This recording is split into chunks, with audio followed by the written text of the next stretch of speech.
You're in the trenches with Dave Lapham, presented by First Star Logistics. Reminder, take part.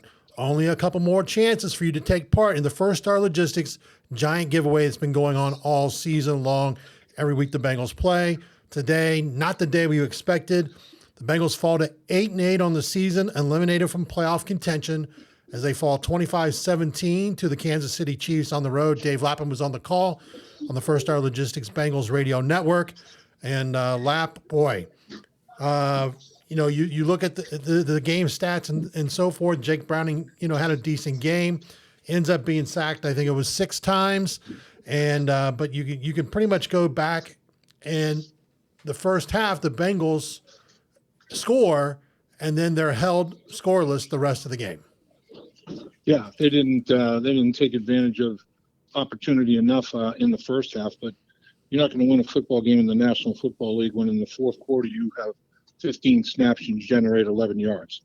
That's what happened to the Cincinnati Bengals. And after the 4th and 1 stop, the Bengals didn't have any turnovers, and obviously Kansas City had one. The Bengals took advantage of it, but Kansas City took advantage of the 4th down stop. And we talked all game long about ending every drive with a kick. Every possession has to end with a kick. You can't give possessions away, and so the fumble recovery by the Bengals was negated by the 4th and 1 stop. And after that 4th and 1 stop that Kansas City had, I thought that the air came out of the balloon very, very noticeably. And the stats prove that 19 snaps for 36 yards, less than 2 yards per snap after that 4th and 1 stop. So that definitely was the momentum changer in the football game. 5 of the sacks came in an 8-play sequence after, they'd only given up 1 sack, and it was a scramble out of bounds for a 1-yard loss. I thought the protection was pretty good when they were able to run the football and keep the offense balanced. But at the end of the football game, when you had to fire and fall back, and there was nothing else that the defensive linemen were keying on other than pass rushing, it becomes almost impossible. And they picked up 5 quarterback sacks as a result. Zach Taylor in his press conference said he felt sorry for his players. Even though they're eliminated from the playoffs, still a lot to play for next week, that you end the season on a winning note, plus a winning record for the season. But how do you talk about, from a player's perspective, how you overcome the disappointment of what this weekend presented? Yeah, I mean, you're a professional. You're getting paid to play, and you want to finish with a winning record. 9-8 is light years better than 8-9. And getting that win would mean at least you get one division win, and you don't get shut out and go 0-6 in the division.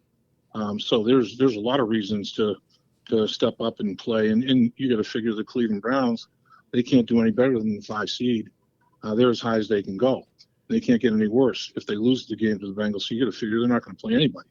They're going to rest a bunch of people. So, you go out there and play, and the guys that are going to be playing for the Cleveland Browns are going to be playing for more opportunities and trying to get their roles expanded. So I'm not saying that the Cleveland Browns are just going to roll out the football field and play dead. That's not going to happen. But you go out there and you compete and you try to finish with a better than 500 record for the 3rd season in a row. And you keep building on that. You try to get as many winning seasons as you possibly can on a consecutive basis, and you don't throw any football game away. You expect to pick up your paycheck. So they're not going to throw the paycheck away, so you better not throw away your effort in the football game. The very start of this football game, things looked Zach Taylor and Brian Callahan had a game plan. It looked like it was going to be solid. Second longest drive of the season, I believe, was the first drive of the game. Ended in a field goal. As you said, always you want to end with a kick. But then the Bengals did give up the big play with the a touchdown by Pacheco for the Chiefs. But the Bengals come right back. And when they get on that next drive, you have to sit there, another long play. I think it was 11 plays, about 75 yards total in offense. And they hit Mixon for a touchdown pass. You kind of felt the momentum. The Bengals came to play after what we saw a week ago against the Steelers. It looked like this was a different football team. Yeah, I mean, in the early stages of the football game, I mean, you're talking about when you have a 17-7 lead after Jake Browning scrambles a 1-yard touchdown. You get a 10-point lead on the road against a good football team that's trying to win their division. That's good stuff. There's no question. But you do also have to realize that that football team is not going to quit, and the game's certainly not over. And you have to sustain that, that level. And they weren't able to do it. They ran out of gas. There's no question about it. And I think it's the Kansas City Chiefs credit. I mean, they did what they had to do to win the football game. The crowd was into it. It was just deafening there, as everybody knew it was going to be. But I thought that part of it handled well. There weren't any penalties as a result of crowd noise issues or things of that nature. So from that aspect of things, I thought the Bengals handled things pretty well. But this Kansas City defense is no joke. I mean, they're legit. They're serious. They've played good football all year long, and they've held a lot of football teams. They've held 11 football teams under 20 points. That's the most in the National Football League. Now it's 12 after this game against the Bengals. So, it's not something that this was the only week that the Kansas City Chiefs defense has shown up. They've shown up all year long.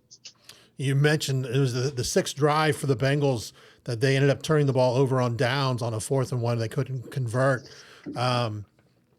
At some point in time, a lot of people, I'm sure, will criticize Zach Taylor for not kicking the field goal there and taking the points, something the Chiefs did the rest of the way. They took the points every opportunity they had. They ended up, I think, finishing out the football game. Their sixth drive was a field goal. Their 7th drive was a field goal. I'm sitting here looking at my notes. Their 8th drive, another field goal. And every time Andy Reid could, he took the points. I mean, not so much what your thoughts were, but I mean, was that a good decision? Zach Taylor thought he had momentum with the offense and could maybe make a statement and put this team over where they needed to be to win this football game when they got stopped?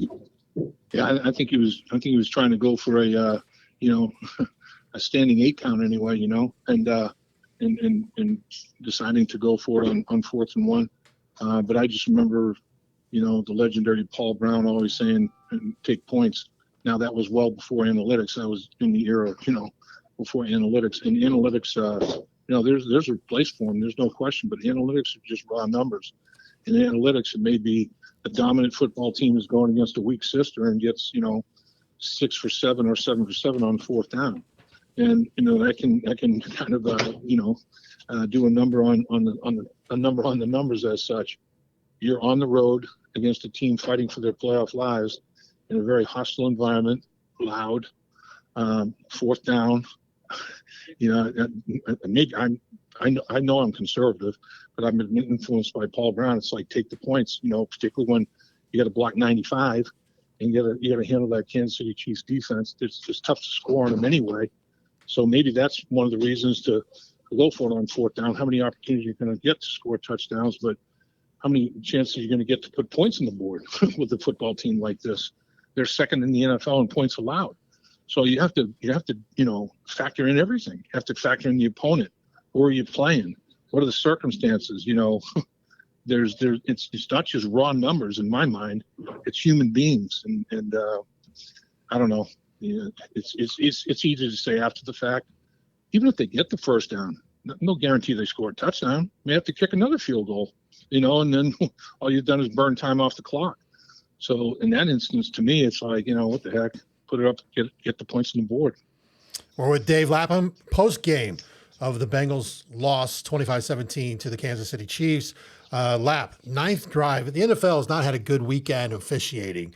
The 9th drive of the football game was when the intentional grounding call was against Jake Browning, and then that was followed up by the sack, and then the Bengals punted, and the Chiefs had a 27-yard return on that punt.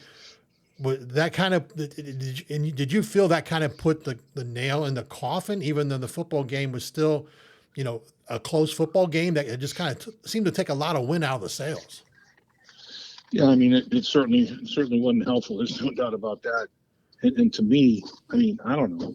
You got a quarterback that scrambled up in the pocket, located a receiver. You can see him lock in on that receiver. You can see him trying to throw the football to that receiver, and he gets hit during his throwing motion. As a result of him getting hit in his throwing motion, the ball is short. It's not he decided to throw the ball short. The ball is short because he's getting pressured and hit in his throwing motion. Come on, man. That's not grounding. I mean, give me a break. and there was a receiver, 5 yards away. But if he doesn't get hit as he's throwing it, he got it in the direction of where the intended receiver was. I thought that one was reached, to be honest with you. We're with Dave Lapham on In the Trenches, presented by First Star Logistics. A final reminder, make sure you take part in the couple of weeks we have left here of the season, as First Star Logistics has been giving away some unbelievable prizes. Every week the Bengals play one more game. We still have a giveaway. It's happening before this will probably be released to be probably given away for the vending machine. But I'm being told a huge prize will be coming out the final week of the season. So make sure you stay tuned for all that information on Twitter at First Star LOG. Lap, I'll let you I know you have to go and get the bus and hit the flight home to Cincinnati. Give your final thoughts of the Bengals again. 8-8 on the season, out of the playoffs, one game left against the hated Cleveland Browns. Yeah, I mean, it's basically you got to get ready for the Battle of Ohio. If you're a member of either organization and you can't get ready to play in the Battle of Ohio, you don't deserve to be on a football team in the state of Ohio. So, it's a big rivalry, and obviously it wasn't going to mean, or it doesn't mean what you had hoped it might mean playing that football game. But it's still an important football game. I can tell you for a fact that finishing over 500 is light years better when you're reflecting on it in the off season than finishing under 500. I can tell you that, no two ways about it. So get ready to play and give the effort that everybody's expecting from you, because as soon as you don't, the guy you're playing against is going to take advantage of it. I can tell you that. These guys in the National Football League, you can't expect if you have a subpar performance because you weren't ready to play, you can't expect the opponent's going to do the same thing. I mean, it's a lot of times it doesn't work out very well. A lot of times it can be ugly. So get yourself ready to play. He is Dave Lapham. We're only a few hours away from a new year, 2024. Lap, hard to believe. It's been an incredible year on In the Trenches with Dave Lapham, and we can't thank First Star Logistics enough for everything they've done for us. I know you want to wish everybody out there a happy new year. I want to wish everybody a happy new year, and hopefully you spend significant time with family and friends. That's what it's all about. Hope you had a very Merry Christmas as well. And happy Hanukkah, all the holidays. Everybody hopefully had exceptionally good holiday seasons with family and friends, because that's what life's all about. And get ready for another great year in 2024. He is Dave Lapham. You have been In the Trenches, presented by First Star Logistics. Again, I can't emphasize this enough. Take part. One more game to go in the season for a giveaway from First Star Logistics. They've been giving away some great prizes all year. Lap, as always, thank you for everything you've done for me over the course of the year. I look forward to a big 2024. I hear that, Dave. I appreciate you. There's nobody gives more effort to their profession than you do. You are a worker, man. You've got a tremendous work ethic, and everybody can learn from that. There's no question about it. And you do it, and you do it right, my man. So great year. Appreciate everything you're about, and let's keep it rolling. Again, he is Dave Lapham. You've been In the Trenches. Be sure to join us this coming week as we get ready for the Battle of Ohio, Part 2, as the Bengals will take on the Cleveland Browns. For Dave Lapham and everybody at First Star Logistics, I'm Dave Berk. Dave Lapham here, and every day I am grateful for my experience to have played professional football. As a player, I realize self-motivation, leadership, and appreciating your teammates are key. At First Star Logistics, you can use those same attributes to create the life you want for you and your family. Build your future by working hard like I did. You'll see results both on and off the field. Call First Star Logistics today and be part of our winning team. Opportunity knocking.